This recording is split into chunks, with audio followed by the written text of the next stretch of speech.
રાજ્યમાં ફરી વખત કડાકા ભડાકા સાથે વરસાદનો નવો રાઉન્ડ શરૂ। આટલા વિસ્તારોમાં પડી શકે છે ભારેથી અતિ ભારે વરસાદ સાથે વાવાઝોડા રૂપી પવન। મોટામાં મોટી એકી સાથે બે સિસ્ટમ।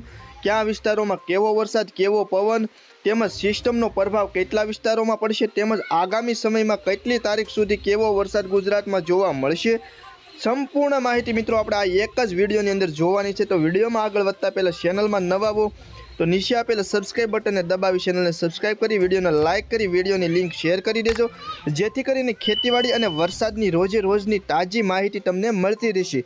તો જોઈએ મિત્રો વિગતવાર માહિતી। તો અરબી સમુદ્ર અને બંગાળની ખાડીમાં હળવું લો પ્રેશર સિસ્ટમ સક્રિય થયું છે તેમજ ગુજરાતમાં હવે વરસાદી માહોલ પણ વધતો ગયો છે, કારણ કે અત્યારે આ સિસ્ટમનો પ્રભાવ પણ થોડો ઘણો જોવા મળી રહ્યો છે। તમે જોઈ શકો છો તે પ્રમાણે અત્યારે લાઈવના દૃશ્યો તમને બતાવી રહ્યા છીએ। તો જૂનાગઢ આજુબાજુ સૌથી વધારે લાઈવમાં વરસાદ જોવા મળી રહ્યો છે। જૂનાગઢ, અમરેલી, ગોંડલ, જસદણ, બોટાદ, ભાવનગર, મહુવા, વેરાવળ, પોરબંદર, ભાનવડ, રાજકોટ, ચોટીલા સહિત સૌરાષ્ટ્રના વિસ્તારોમાં સારો એવો વરસાદ અત્યારે જોવા મળી રહ્યો છે। વાત કરીએ મિત્રો દક્ષિણ ગુજરાતની તો ભરૂચ, અમોદ, રાજપીપળા, બોડેલી, વ્યારા, સુરત, નવાપુર, આહવા, વલસાડ તેમજ વાપી સુધીના તમામ વિસ્તારોમાં પણ હળવો વરસાદ જોવા મળી રહ્યો છે। કેટલાક વિસ્તારોમાં મધ્યમ વરસાદ પણ સુરત અને વલસાડની વચ્ચેનો જે ગાળો છે એમાં મધ્યમ વરસાદ પણ જોવા મળી રહ્યો છે।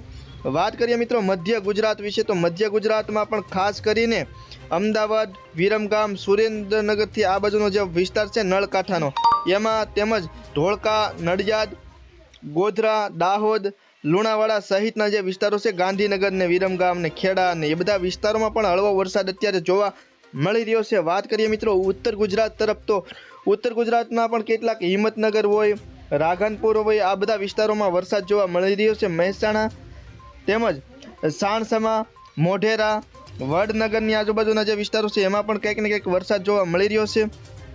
ઈડર, સિદ્ધપુર, પાટણ, રોડા તેમજ ખેડબરમામાં પણ વરસાદ માહોલ જોવા મળી રહ્યો છે। સાણસમા અને મોઢેરામાં સૌથી વધારે વરસાદ મહેસાણા સહિત પાટણ આ એટલા ચાર વિસ્તારો અને વારી, હારીજ આ વિસ્તારોમાં સૌથી વધારે ઉત્તર ગુજરાતમાં વરસાદ જોવા મળી રહ્યો છે। અત્યારે લાઈવમાં તમે જોઈ શકો છો તે પ્રમાણે મિત્રો ઉત્તર ગુજરાતમાં પણ સારો એવો વરસાદ જોવા મળી રહ્યો છે। હવે મિત્રો વાત કરી લઈએ કચ્છ જિલ્લાની તો કચ્છ જિલ્લામાં અત્યારે વરસાદ નથી।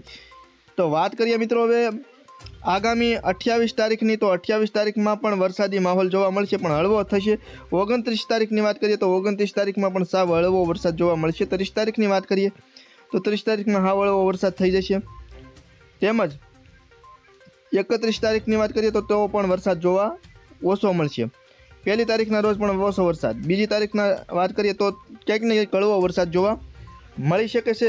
મિત્રો સિસ્ટમની વાત કરીએ તો આજે 27થી લઈ અને 29 તારીખ સુધી રાજ્યના કેટલાક વિસ્તારોમાં સિસ્ટમનો થોડો ઘણો પ્રભાવ જોવા મળી શકે છે। પવનની ગતિની વાત કરીએ તો દરિયાકાંઠાના જે વિસ્તારો છે તેમાં વરસાદી માહોલ વધવાની સાથે પવનના ઝપાટા જોવા મળી શકે તેવી પણ શક્યતા છે, કારણ કે દરિયાકાંઠે જે મોજા પાણીના હોય તે પણ ઉછળી શકે છે, માટે સાગર ખેડૂએ પણ થોડી તકેદારી રાખવી જોઈએ, કારણ કે કેટલાક વિસ્તારોમાં પવનની સુસવાટા પણ જોવા મળી શકે છે।